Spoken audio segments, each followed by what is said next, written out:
bring forward. For me, one of those is protecting privacy. It's not an issue that's often spoken about right now, but your data, your information, is up for sale. And some of the things you're seeing on TV, on social media, is a concerted effort to try and sway your opinion.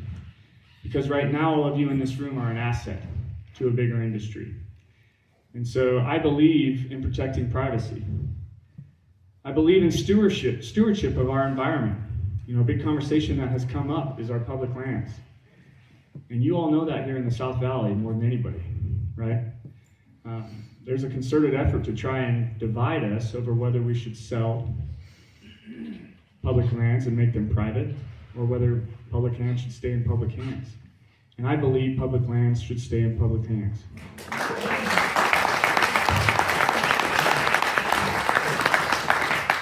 And I told you a little bit about my daughter, but I believe that healthcare is a human right.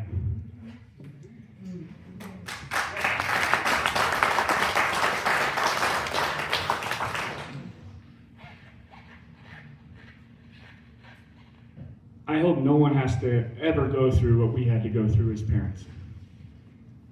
There's nothing worse than pulling the plug on your 13-year-old daughter. That's the worst experience anyone can ever go through. And I can tell you firsthand that that broke me on the inside. But it also motivates me to be a leader for this state and this country, to create a system that's more just and balanced, that will take care of anyone, no matter what their background, their race, creed, or color, their socioeconomic status. It doesn't matter. We should take care of each other. And to me, that's the most important part of this campaign is healthcare.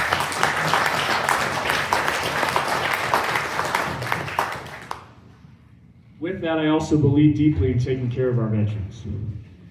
Montana has one of the biggest percentages per capita of veterans out there. And what's not being talked about is that there's 37,000 jobs that were removed from our Veterans Affairs this year. And what that does to our veteran pipeline in terms of getting veterans the service they need is devastating.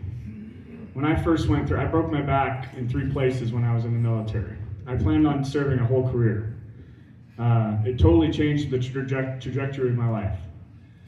I wanted to be a pilot. I went in as a search and rescue swimmer, graduated top of my class in avionics, was working on becoming an officer when that accident happened. And it took me about a year to recover.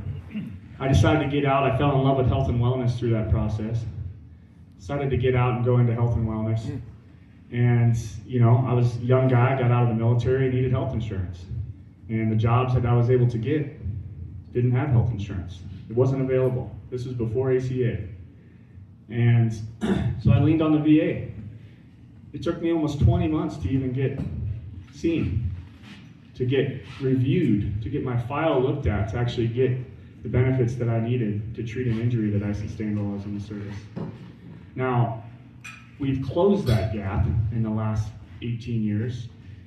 The end of the Biden administration, that was down to 2 weeks. And this cut to these 37,000 jobs is expected to back that back to 24 months again. That's not okay. Our veterans deserve better.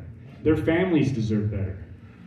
And to me, there's a lot that we can do well above and beyond. The VA is not a perfect system, trust me. I'll be the first one to tell you that. There's a lot that we can do better. But our veterans' families are just as important as the veterans themselves. And to me, that means taking care of them even after that veteran is gone. Survivability benefits, opportunities for property tax reduction, you name it. Our veterans deserve better. Around Montana, I just rolled over 27,000 miles since April that I put on my little Tacoma. Just driving from Eureka, Libby, down through Sanders and Mineral County, down to Dillon, over to Virginia City, up to Bozeman, back to Butte, Missoula, down the valley here, you name it. And the number one thing that has come up for working class Montanans is affordability. And I'm not just talking housing now. We're talking property taxes. We're talking home insurance. We're talking car insurance. Price of fuel, it's still not at $2. I don't know about you guys, but we've heard that a lot of elections now, that we're going to get your price of fuel down to 20. It's not happening. I don't know if you guys have seen that or not, but Zinke hangs his hat on $2 fuel. It still has never happened. But the big thing that is hurting Montanans is our grocery prices. Price of beef, price of produce. And so much of that is impacted by decisions being made in Washington, D.C. We're putting tariffs in place that are directly countering the message, which was to lower prices for the average American family. And we can do better. All it takes is representatives who are willing to say, hey, that doesn't work for me. And you have to be able to stand up against an administration as a representative and say, hey, this is going to hurt people in my district severely, and I don't agree with this, regardless of what my party wants. So what I commit to you all is to be that person. I'm not loyal to a party. Let me say that again. I am not loyal to a party, to the point that the party is pissed off at me already. And I could give a shit less, pardon my French. Because we need people who are going to be loyal and representative of people, not parties, not PACs, and certainly not a president. I took an oath to the Constitution in this country when I enlisted to serve in the United States Navy. That oath does not have an expiration date. And so I'm committed to continue to serve that Constitution, whether it be as a veteran or as the next representative for Montana District 1. And so my ask of you tonight is this: your support. I'm committed to running a grassroots campaign. What that means is I'm not taking money from APAC. What that means is I'm not taking corporate PAC dollars. And some may say, hey, that's crazy. You need that money to compete with Zinke. No, we need campaign finance reform. That's what we need.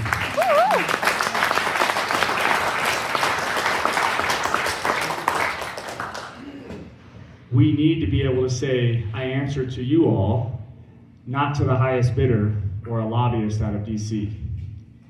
And so my commitment is this: I'm going to run a clean campaign, and I need your help to do it. That means stepping up, whether it's $50, $500, $3,500, whatever you guys can commit to. My campaign has to compete with Ryan Zinke's war chest, and we're not going to raise as much money as him, but what we do have to do is raise enough money to reach the rest of Western Montana. And so that's my goal, is to raise roughly $2 million we can beat Ryan Zinke. And that seems like a lot of money, but you're not in this alone. I'm not asking you guys to give me $2 million tonight. I know that's a big ask. But the way that we're doing this is by reaching out across the country.